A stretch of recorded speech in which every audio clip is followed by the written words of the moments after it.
नमस्कार, आप देख रहे हैं न्यूज़ 18 का डिजिटल प्लेटफॉर्म और मैं हूं आपके साथ जागृति खंतवाल। आज बात एक ऐसे बड़े वैश्विक घटनाक्रम की जिसका असर सीधे दुनिया की अर्थव्यवस्था, तेल की कीमतों और अंतर्राष्ट्रीय संबंधों पर पड़ सकता है। अमेरिका ने ईरान के खिलाफ अपनी समुद्री नाकेबंदी और कड़ी कर दी है। यूएस सेंट्रल कमांड यानी सेंटकॉम के मुताबिक अमेरिकी नेवी अब तक 31 जहाजों को रास्ते से वापस लौटने का या किसी बंदरगाह पर जाने के लिए मजबूर कर चुकी है। ये नाकेबंदी 13 अप्रैल से लागू है और इसका सीधा मकसद है ईरान से जुड़े समुद्री व्यापार को रोकना। सेंटकॉम ने साफ शब्दों में कहा कि किसी भी जहाज को ईरानी बंदरगाहों में जाने या वहां से निकलने की इजाजत नहीं दी जाएगी। यानी ये सिर्फ निगरानी नहीं बल्कि एक सख्त सैन्य कार्रवाई है जिसमें हर मूवमेंट पर नजर रखी जा रही है। अब ये समझना भी यहाँ पर जरूरी है कि ये कार्रवाई सिर्फ मिडिल ईस्ट तक सीमित नहीं है। सेंटकॉम के अनुसार ये नियम अन्य क्षेत्रों में भी लागू किया जा रहा है। जिन जहाजों को रोका गया है उनमें ज्यादातर तेल टैंकर शामिल हैं और अधिकतर ने अमेरिकी आदेश का पालन भी किया है। इस पूरे ऑपरेशन को लागू करने के लिए अमेरिका ने बड़ी सैन्य ताकत झोंक दी है।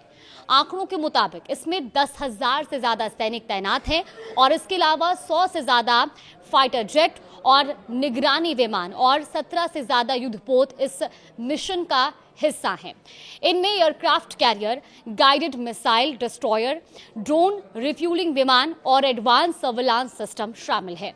यानी जमीन, आसमान और समुद्र तीनों स्तरों पर ये एक फुल स्केल ऑपरेशन बन चुका है। अब बात करते हैं इस नाकेबंदी के सबसे बड़े असर की। स्ट्रेट ऑफ हॉर्मुज ये दुनिया के सबसे अहम तेल मार्गों में से एक है जहां से वैश्विक तेल सप्लाई का बड़ा हिस्सा गुजरता है, लेकिन इस समय यहां जहाजों की आवाजाही काफी धीमी हो गई है। हालात कितने गंभीर हैं इसका अंदाजा बाजार के संकेतों से भी लगाया जा सकता है। मौजूदा आंकड़ों के मुताबिक 30 जून तक हॉर्मुज में ट्रैफिक के सामान्य होने की संभावना लगभग 0 मानी जा रही है। यह अनिश्चितता का असर ट्रेडिंग पर भी साफ दिख रहा है। बाजार में गिरावट आई है और निवेशकों के बीच ये धारणा बन रही है कि तनाव अभी लंबे समय तक बना रह सकता है। अब बड़ा सवाल, क्या और कब खत्म होगी ये नाकेबंदी? विशेषज्ञों का मानना है कि सिर्फ एक सैन्य कार्रवाई नहीं है बल्कि ईरान पर आर्थिक दबाव बनाने की एक रणनीति है। भले ही सीजफायर की अवधि बढ़ाई गई हो, लेकिन अब तक बातचीत में कोई ठोस नतीजा नहीं निकला है और ऐसे में अमेरिका अपनी सख्ती जारी रख सकता है। यहाँ एक और अहम बयान सामने आया। डोनाल्ड ट्रंप ने भी सीजफायर बढ़ाने के दौरान ये साफ कहा था कि ईरान के बंदरगाहों पर अमेरिकी नौसैनिक नाकेबंदी जारी रहेगी।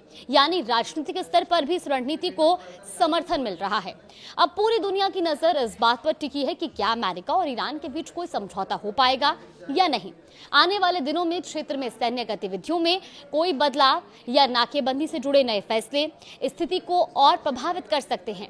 लेकिन फिलहाल तस्वीर साफ है, स्ट्रेट ऑफ हॉर्मुज में हालात जल्द सामान्य होने वाले नहीं हैं।